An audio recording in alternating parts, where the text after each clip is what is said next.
할렐루야. 오늘도 하나님 우리와 함께 하시는 복되고 좋은 날입니다. 평강의 주께서 친히 때마다 일마다 우리 여러분에게 평강 주시기를 간절히 축원합니다. 우리 옆에 있는 성도님들 함께 축복하십시다.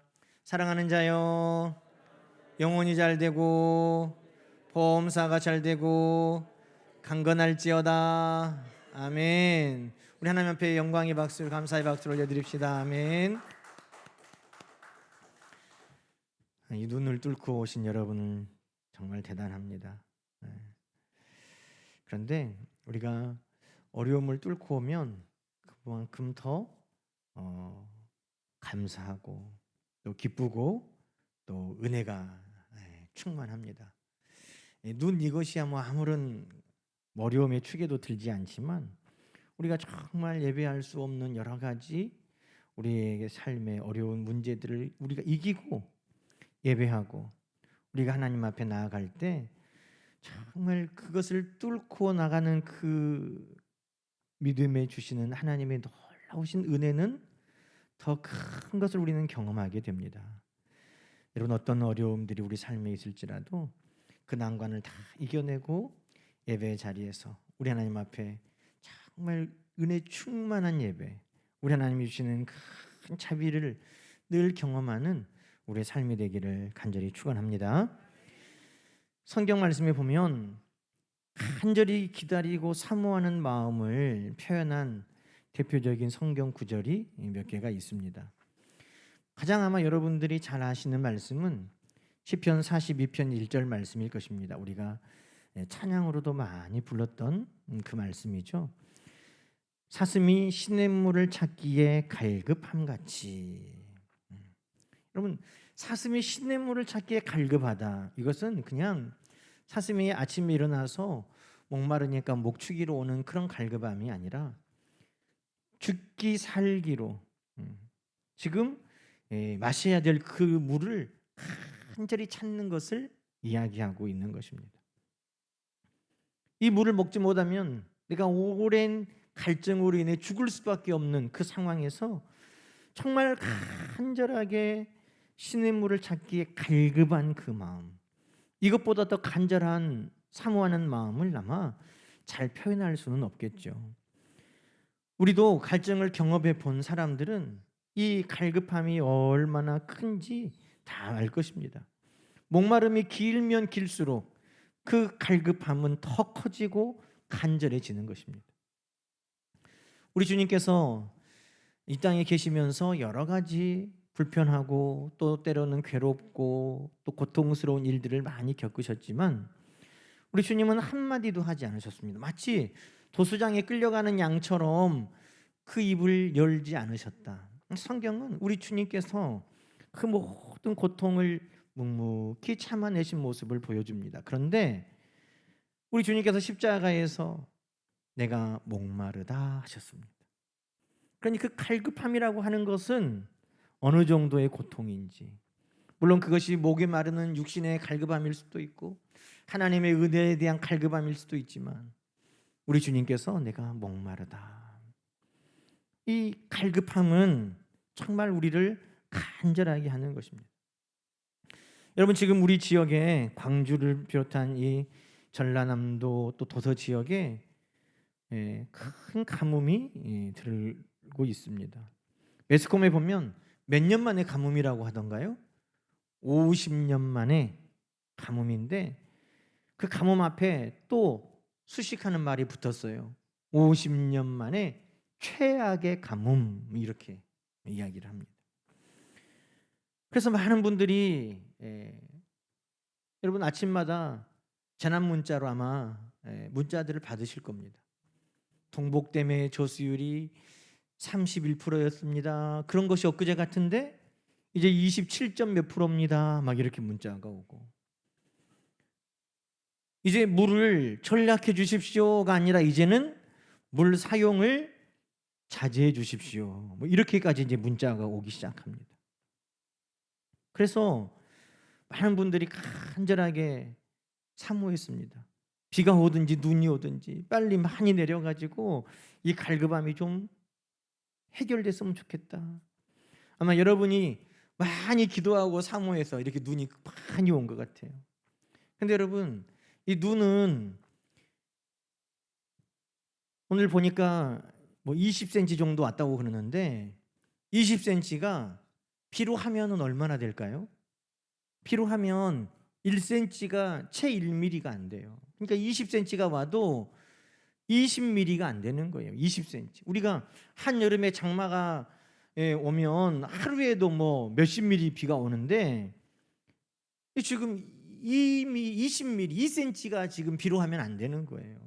그러니까 이제 기도할 때 여러분, 비든지 눈이든지 많이 왔으면 좋겠다 그렇게 기도하지 말고 구체적으로 비가 오면 좋겠다 그렇게 기도를 하세요. 비가 좀 많이 오면 좋겠다. 그래서 이 가뭄이 속히 해결될 수 있기를 소망합니다. 눈은 많이 와도 그 자리에 머물기만 하고 그 자리에서 얼었다가 그 자리에서 녹고 그 자리에 땅으로 스며들기 때문에 이게 지금 20cm가 와도 저수지에 물을 채우거나 동복댐에 수위를 올릴 수가 없어요. 그러니 하나님, 이 갈급한 땅에 비를 내려 주십시오. 그래서 속히 이 가뭄이 해결될 수 있기를 소망합니다.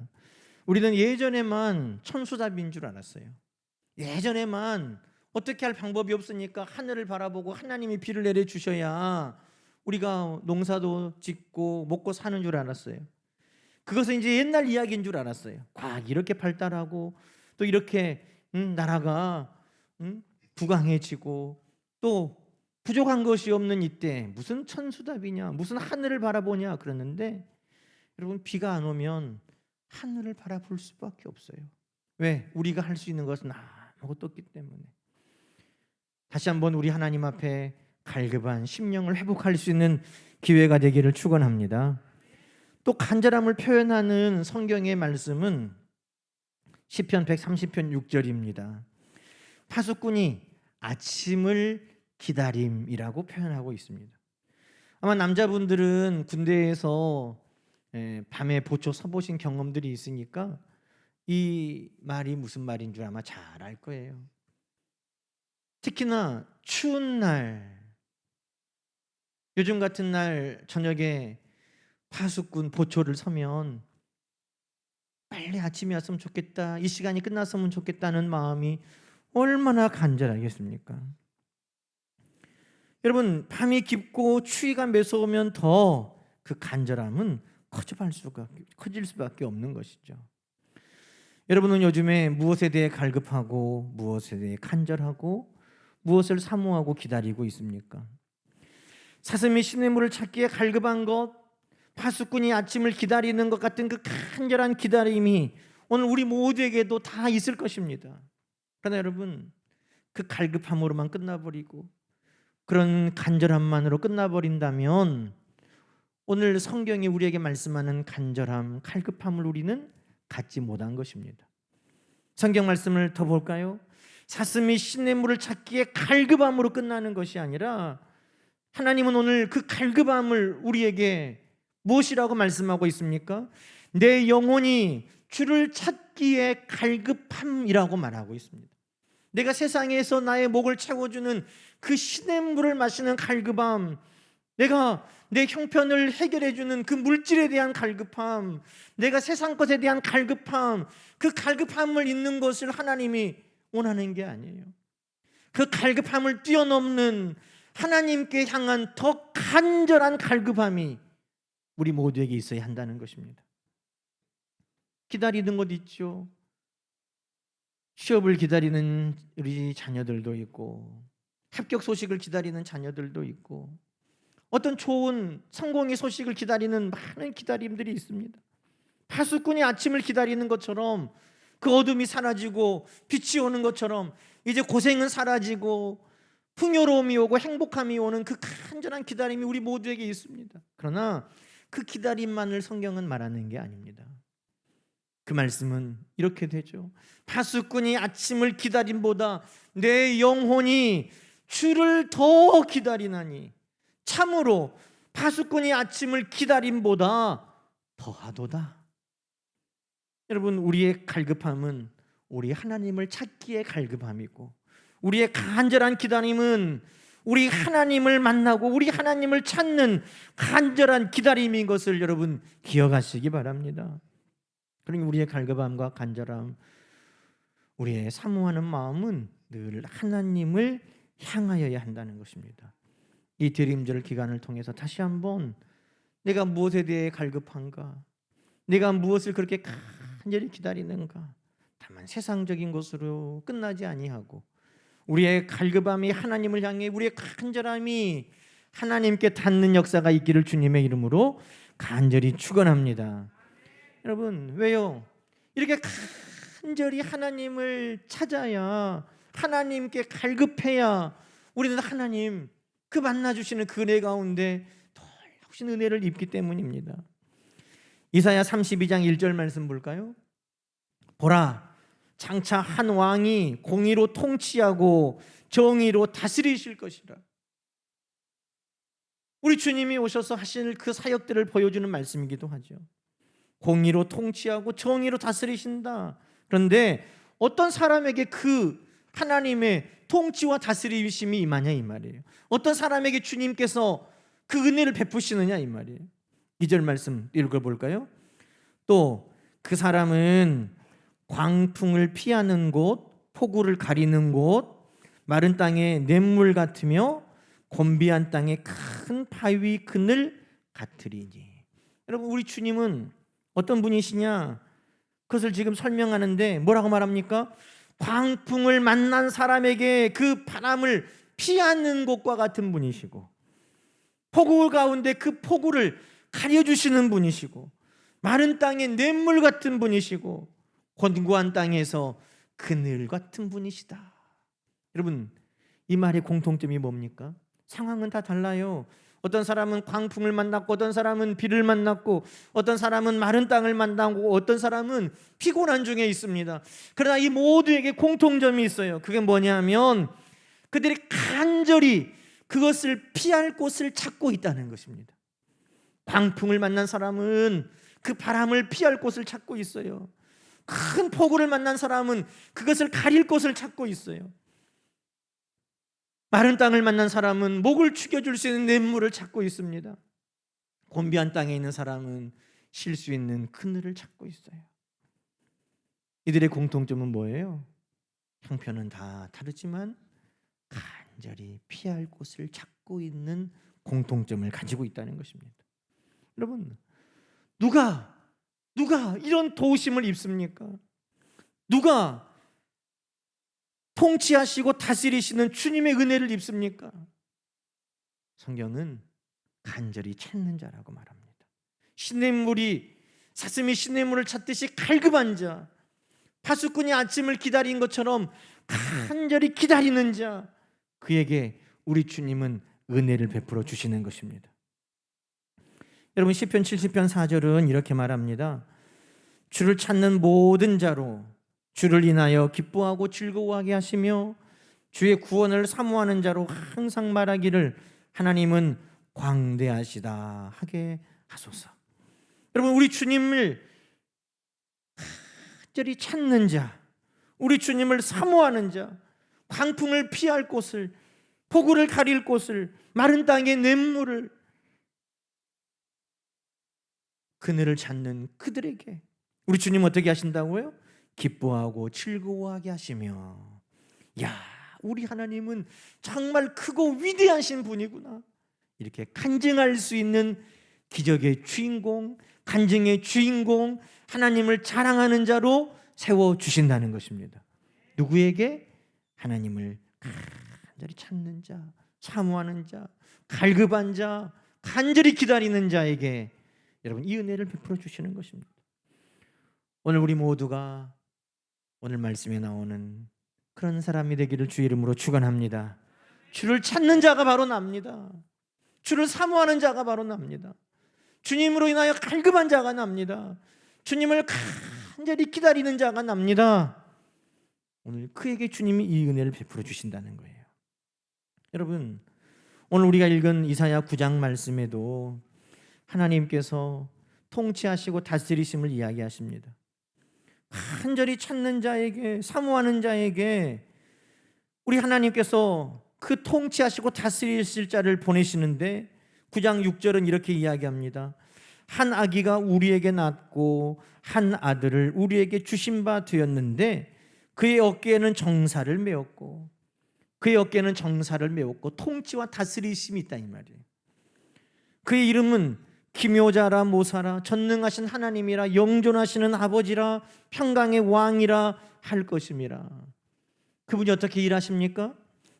간절히 광풍을 피하는 자, 폭우를 가리기를 원하는 자, 마른 땅에 냇물을 찾는 자, 곤비한 땅에 그늘을 찾는 자에게 하시는 것처럼 그분은 기묘자 모사가 되신다는 거예요. 여러분, 기묘자가 따로 있고 모사가 따로 있는 게 아니라 영어 성경에 보면 원더풀 카운셀러, 놀라우신 상담가, 놀라우신 나의 조언자가 되신다는 겁니다. 여러분, 한치 앞을 알 수 없는 그 긴 암흑과 고난 가운데 있을 때 우리 하나님을 통해서 우리 하나님께서 나에게 빛을 보여주신다면 내가 얼마나 좋을까? 그 시냇물을 찾는 그 심령에게 어디가 길인 것을 알려주면 얼마나 좋겠어요.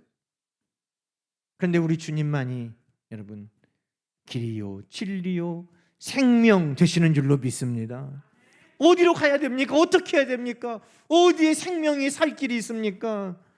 알 수 없는 우리에게 간절히 하나님을 찾고 구하면 원더풀 카운셀러,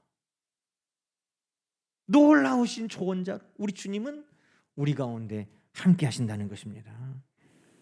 전능하신 하나님, 내 힘으로 할 수 없는 수많은 문제들이 우리 앞에 있습니다.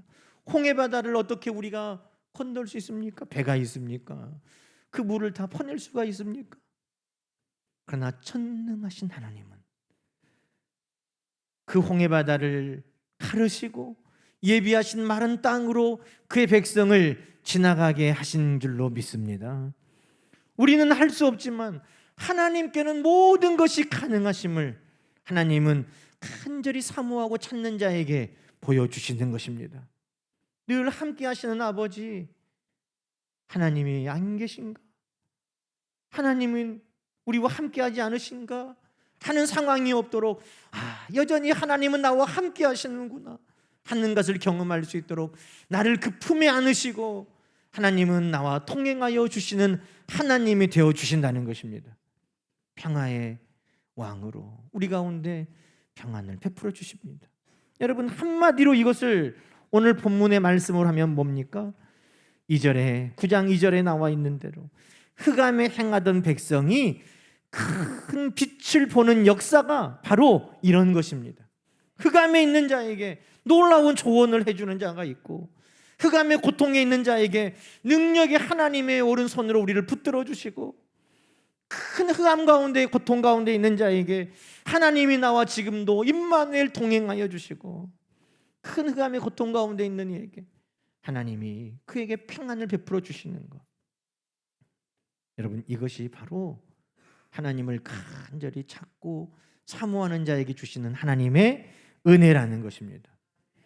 여러분, 당시 이스라엘 백성들은 이 어두움 가운데 있었습니다. 이스라엘 백성들이 당하는 어려움, 그 어둠은 무엇일까요? 여러분, 얼마나 그 시대가 어두웠냐면 오늘 우리가 읽었던 8장 22절에 계속 반복하는 단어가 있죠. 그게 뭔가요? 환난과 흑암과 고통의 흑암뿐이리니 그들이 심한 흑암 가운데로 쫓겨 들어가리라. 얼마나 그 시대가 어두웠는지 흑암이란 말을 계속해서 반복하고 있어요. 흑암, 고통의 흑암, 심한 흑암이라는 거. 여러분, 이 이사야 8장의 이 시기는 북이스라엘이 멸망하기 불과 10여 년 전의 상황이에요. 지금 아수르라는 나라가 쳐들어와서 나라가 곧 망할 위기에 처해 있습니다. 그럼에도 불구하고 하나님을 의지하지 아니하고 애굽을 의지하고 사람을 의지하는 그런 상황에 이스라엘이 놓여 있습니다. 그것을 어둠이라고 말하고 있습니다. 여러분, 어둠은요 다른 게 아니에요.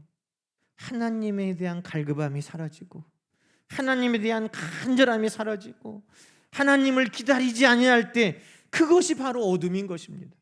내가 많은 것을 가지고 화려한 곳에 있고 내가 풍요로운 삶을 누린다고 해서 어둠이 없는 것이 아니라 우리 인생의 어둠은 하나님으로부터 멀어진 것, 그것이 어둠이에요. 하나님으로부터 단절되는 것이 어둠이라는 말입니다. 그래서 시편은 119편 어떤 인생이 어둡습니까? 주의 말씀은 내 발의 등이요 내 길의 빛입니다 그랬어요. 우리 인생의 등과 빛은 무엇입니까? 하나님 말씀이에요. 그런데 하나님의 말씀이 우리에게 희미해지면 어두워지는 거예요. 여러분, 등이 점점 깜빡깜빡하다가 희미해지면 방이 어두워지죠. 하나님의 말씀이 우리에게 희미해지면 우리 인생의 삶이 어두워지는 것입니다. 이사야 8장 16절 말씀 볼까요? 오늘 본문 16절에 보니까 그 당시 이스라엘의 어두움을 이렇게 이야기하고 있습니다. 너는 증거의 말씀을 싸매며 율법을 봉함하라. 그 시대가 어떤 시대였냐면 어두움의 시대인데 왜 어두웠냐? 하나님의 말씀이 쌓여져 있었어요. 하나님의 말씀이 봉해가지고 들어가 버렸다는 것입니다. 하나님의 말씀이 더 이상 백성들에게 선포되지 않습니다. 하나님의 말씀이 더 이상 들리지 않습니다. 하나님의 말씀이 더 이상 깨달아지지 않습니다. 그때가 인생의 어두움, 그 이스라엘의 어두움의 시기였다는 것입니다. 하나님이 아무리 말씀해도 그 말씀을 듣지 않고 깨닫지 않으니 하나님께서 더 이상 말씀을 주지 않으시고 그 말씀을 밀봉하라 이렇게 말씀하셨다는 겁니다. 여러분, 하나님의 말씀이 없을 때 그때 두려워해야 되는 거예요. 사무엘상 3장 1절에 보면 엘리 제사장 시대, 그때 이스라엘은 암흑의 시대였습니다. 그때 이스라엘은 혼돈의 시대였습니다. 왜요? 사무엘상 3장 1절은 이렇게 말합니다. 엘리 제사장 때 여호와의 말씀이 희귀하여 이상이 흔히 보이지 않았더라. 하나님의 말씀이 그때 잘 나타나지 않았다는, 하나님의 말씀이 잘 들리지 않았다는 거예요. 하나님의 말씀을 잘 깨달을 수가 없었다는 것입니다. 그때가 이스라엘의 위기였어요. 왜요? 엘리 제사장 그의 아들들이 행실이 나빴어요. 여호와를 믿었지만 말씀대로 살지 않았습니다. 하나님은 너희는 나를 모른다 하셨습니다. 여호와의 제사를 멸시하는 시대였습니다. 사람에게 죄를 지어도 하나님께 책망받건만 하나님께 책망받는, 하나님께 범죄하는 시대였습니다. 그 모든 이유가 말씀이 닫아졌기 때문에 일어난 일들이었습니다. 여러분, 그럼에도 불구하고 하나님의 말씀을 구하지 않았습니다. 8장 19절에 보니까 하나님의 말씀이 봉함되었는데 이스라엘 백성들은 뭐라고 말합니까? 19절에 이렇게 말합니다. 공동 번역 성경으로 제가 읽어드리겠습니다. 사람들이 하는 말이 중얼중얼 뇌까리는 무당에게 찾아가고 박수에게 찾아가서 물어보자. 어떤 백성이 자기 신들에게 묻지 않겠느냐? 우리의 신은 우상이니 우리 우상에게 가서 물어보자. 산 사람의 일을 죽은 사람들은 다 아니 혼백에게 찾아가서 물어보자. 하나님의 말씀이 희귀해지니 회개하고 통회하고 하나님 말씀을 구하기보다 그들은 어떻게 했다는 겁니까? 무당과 박수를 찾아가고 우상에게 묻고 죽은 이들에게 묻는 삶을 그들은 살았다는 겁니다. 하나님께 묻지 않는 죄, 사울왕이 하나님께 묻지 아니함으로 하나님께서 그를 왕위에서 패하고 다윗에게 왕위를 넘겨주셨다고 성경은 기록하고 있는데, 하나님의 말씀이 희미해져 버린, 하나님께 묻지 아니하는 그때가 이스라엘의 암흑기였다는 겁니다. 여러분, 또 암흑기는 이유가 뭡니까? 17절에 보니까 하나님께서 이스라엘에게 얼굴을 가리셨다는 겁니다. 하나님의 얼굴은 빛난 광채입니다. 그 빛나신 얼굴을 이스라엘에게 비춰주면 광명이 비추고 그들의 앞길이 열어질 것인데 하나님께서 그 얼굴을 돌려버리시니 이스라엘이 어두워진 것입니다. 여러분, 민수기 6장에 보면 하나님께서 이스라엘을 축복하실 때 하나님께서 축복하라는 말씀이 뭡니까?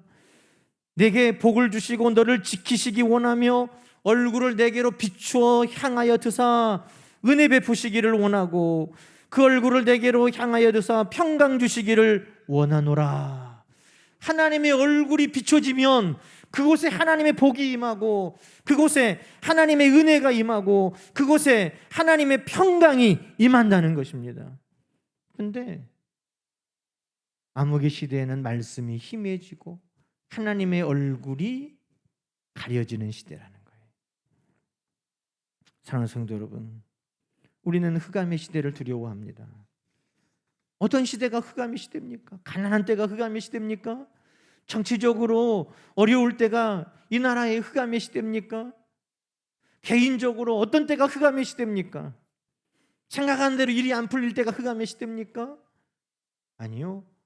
나라든 개인이든 그 인생의 흑암의 시대는 하나님의 말씀의 빛을 비추지 못할 때, 하나님의 얼굴이 가리워졌을 때 그 인생도 그 나라도 흑암의 시대가 되어가는 것입니다. 그러니 사랑하는 성도 여러분, 우리는 늘 하나님의 말씀이 우리를 비추고 하나님의 얼굴이 우리를 비추시는 그런 나라가 되고 그런 삶이 되기를 여러분 기도해야 할 줄로 믿습니다. 말씀이 희미해지고 하나님의 얼굴이 우리에게 가려지면 우리는 결코 흑암에서 벗어날 수 없는 것입니다. 20절 말씀 뭐라고 말합니까? 그들이 정녕 아침 빛을 보지 못하고. 말씀에서 벗어나고 하나님의 얼굴이 우리에게로 향하여 오지 않으면 아침 빛을 보지 못하고 22절 흑암 심한 흑암의 고통에서 벗어날 길이 없다는 것입니다.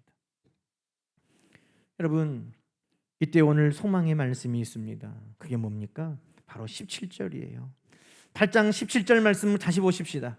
하나님의 말씀이 가려지고 하나님의 얼굴이 가려지는 그때 이사야는 이렇게 고백하는 거예요. 믿음의 사람들은 이렇게 고백하는 것입니다. 저와 여러분도 이렇게 고백할 수 있기를 소망합니다. 뭐라고 고백합니까? 말씀이 봉함되고 야곱의 집에 대하여 얼굴이 가려지는 하나님, 그래도 나는 기다리며 나는 하나님을 바라보리이다. 우리 함께 고백하십시다. 나는 기다리며 나는 바라봅니다. 여러분, 이것이 바로 하나님의 은혜가 우리에게 임하는 시작인 거예요. 그 흑암이 물러가고 하나님의 얼굴이 다시 우리에게로 향하여 드시는 그것은 뭐냐? 하나님, 그럼에도 불구하고 나는 하나님을 기다리며 하나님을 바라봅니다.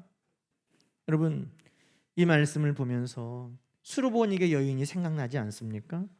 수르보니게 여인이 예수님을 향하여 왔어요. 예수님께 은혜를 베풀어 주시라고, 예수님께 긍휼히 여기심을 받기 위해 왔어요. 그런데 그 귀신 들린 딸을 고쳐달라고 예수님을 찾아왔는데 예수님께서 이렇게 말씀하는 거예요. 자녀로 먼저 배불리 먹게 해야지 자녀에게 줄 떡을 개들에게 주는 것은 마땅하지 아니하다. 아니, 이게 무슨 말이에요? 아니, 나도 예수님의 은혜를 구하고 왔는데 이스라엘 백성들에게 줄 떡을 이방인에게 주는 것은 마땅치 않다? 그런데 여러분, 이때 믿음이 드러나는 거예요. 이 수로보니는 뭐라고 말합니까? 주님, 옳습니다. 그러나 상 아래에 있는 개들도 주인의 상에서 떨어진 그 부스러기를 먹나이다. 다시 말하면 오늘 하나님 말씀이 희미해진 시대, 하나님 그 얼굴을 우리에게서 돌리시는 이 시대지만, 그러나 나는 여전히 하나님을 기다리고 나는 여전히 하나님만을 바라보나이다. 이것이 바로 수로보니게 여인의 고백과 같은 것입니다. 성경은 약속합니다. 여러분, 나를 사랑하는 자들이 나의 사랑을 잊고 나를 간절히 찾는 자가 나를 만날 것이니라. 여러분, 지금도 우리는 흑암의 세상 가운데 사는 것처럼 고통스러울 수 있습니다. 언제 그 시냇물을 만날까? 언제 그 아침이 올까? 어둠 가운데, 긴 기다림 가운데 있을 수 있습니다. 그러나 여러분, 그때 하나님의 역사는 이 고백으로부터 시작하는 것입니다. 하나님, 나는 여전히 하나님을 기다리며 나는 하나님을 여전히 바라보나이다. 18절, 하나님은 그들을 통해 일하십니다. 어떻게 일하십니까? 보라, 나와 및 여호와께서 내게 주신 자녀들이 이스라엘 중에 칭표와 예표가 되었나니 이는 만군의 여호와께로 말미암은 것이니라. 하나님이 우리 가운데 일하시는데 어떻게 하신다는 거예요? 여전히 하나님을 기다리고 바라보는 그들을 통해서 하나님이 일하심의 징조와 예표를 보여주신다. 다시 말하면 간증과 기적의 주인공이 되게 하신다는 것입니다. 사랑하는 여러분, 오늘도 우리는 하나님을 기다립니다. 오늘도 우리는 주님 오심을 바라봅니다. 이사야 30장 18절은 이렇게 말합니다. 여호와께서 기다리시나니 너희에게 은혜를 베풀려 하심이요 일어나시리니 너희를 긍휼히 여기려 하심이라. 근데 누구에게 이렇게 하시는 거예요? 그를 기다리는 자마다 복이 있도다. 사랑하는 성도 여러분, 그 기다림이 길어도 암흑과 같아도 고통스러워도 우리는 여전히 이렇게 고백할 수밖에 없습니다. 나는 하나님 여전히 기다립니다. 나는 여전히 하나님을 바라봅니다. 오직 여호와를 앙망합니다. 앙망한다는 말이 뭐예요? 바라고 기대하고 기다리는 거예요. 나는 오직 하나님을 바라고 기대하고 기다립니다. 그에게 새 힘을 얻게 하시고 독수리 날개 졸라감 같게 하시고 다른 박질하여도 곤비하지 않고 걸어가도 피곤하지 아니하도록 우리 하나님은 도와주시는 것입니다. 우리 하나님이 오늘도 누구를 찾으실까요? 저는 여전히 하나님을 기다리고 하나님을 바라보는 자들에게 은혜와 평강을 베푸시기 위해 찾고 계시는 줄로 믿습니다. 오늘 우리 주님 오실 때 그 믿음을 보겠느냐 하셨는데 여전히 우리 주님을 기다리고 여전히 우리 주님을 바라는 그 믿음으로 저와 여러분이 흠도 없이 첨도 없이 우리 주님 앞에 다 설 수 있기를 주님의 이름으로 간절히 축원합니다. 함께 기도하십시다. 하나님 아버지 감사합니다. 오늘도 여호와의 열심으로 우리 가운데 놀라운 일들을 베푸시는 하나님을 의지합니다. 하나님, 죄악으로 인하여 말씀이 가려지고 하나님 얼굴이 우리에게서 가려지는 이 시대에도 하나님, 그러나 우리의 소망은 하나님뿐이오니 우리는 하나님만을 기다리며 하나님만을 바라보나이다. 하나님, 우리를 통하여서 우리 하나님께서 역사하여 주셔서 오늘도 이 땅에 큰 빛으로 임하시는 하나님을 자랑하고 간증하는 하나님의 백성들 되게 하여 주시고 이 시대에도 오직 우리 하나님께서 일하심을 간증하고 증거하는 사랑하는 성도들이 다 되게 하여 주시옵소서. 예수님의 이름으로 기도드리옵나이다. 아멘.